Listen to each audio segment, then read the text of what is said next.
An annual Christmas tradition for thousands and thousands of families across the world is decorating a Christmas tree at Christmas time. Some people say that this tradition has pagan origins and this affects their enjoyment of the entire thing. So, is the Christmas tree pagan?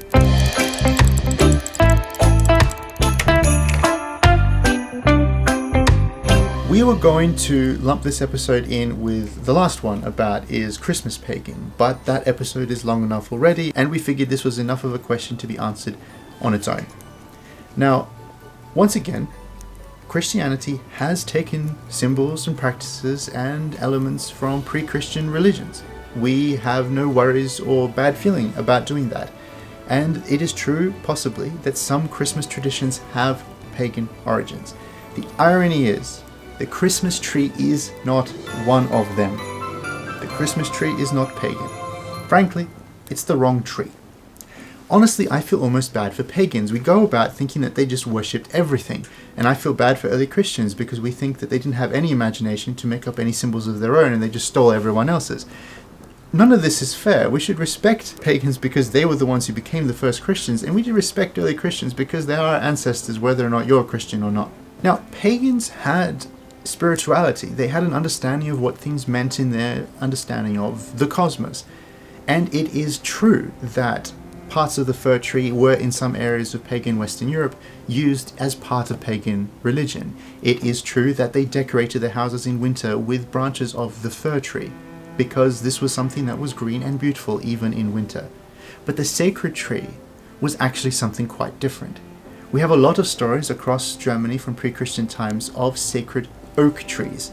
We have the story of Yggdrasil, the pagan tree of the Norse Vikings. This was a tree of knowledge, it was a tree of history, and it was generally depicted as an ash tree.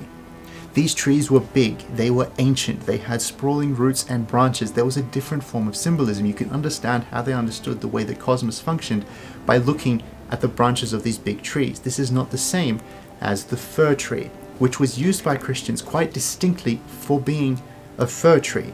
So even if the fir tree was used by other religions, that isn't the reason Christianity adopted it. We did adopt it entirely because of itself.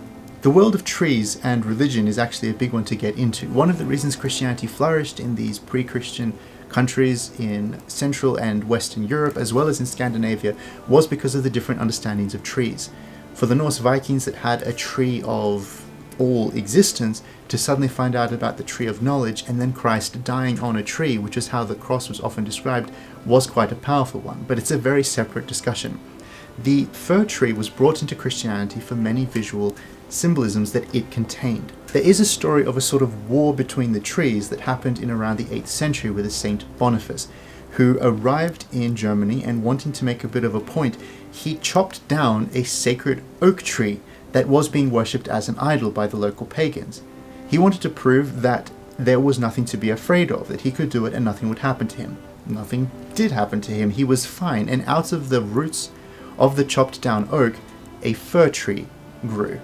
And this fir tree was seen as symbolic of Christianity. Christians would often cut fir trees into distinctly triangular shapes to represent the Holy Trinity, and these trees anyway pointed up to heaven. It's worth noting that Boniface wasn't just destroying another religion's heritage or art. What he was trying to do was break the fear that was felt by members of this religion for the gods and the demons that the tree represented. And he wanted to prove that there was nothing to fear in Christ. The main point I'm trying to get across with this video is that the fir tree was adopted as a Christian symbol in and of itself, and purely for itself. And now this is something that is well established in European culture. In fact, this gives me a perfect excuse to bring up one of my favorite artists. German romanticist Caspar David Friedrich was a Lutheran artist of the 19th century, and many of his images have visual metaphors for Christian themes and stories. And one of the things that occurs in several images is the dying oak tree with its roots around a crumbling dolmen as an example of the demise of paganism. And in the same images and in others, he often portrays fir trees growing alive and vibrant. These are evergreen trees that represent the eternity of the Christian faith. Decorating a Christmas tree with apples, decorations, and lights is likely something that comes from post-Reformation Germany and is believed that Martin Luther was the first person to put candles or lights into a Christmas tree. Germans did take this tradition around the world, but in the countries where it was a new thing, it was viewed with suspicion. Because it was different, it must therefore be pagan, even though there was no evidence of that being true.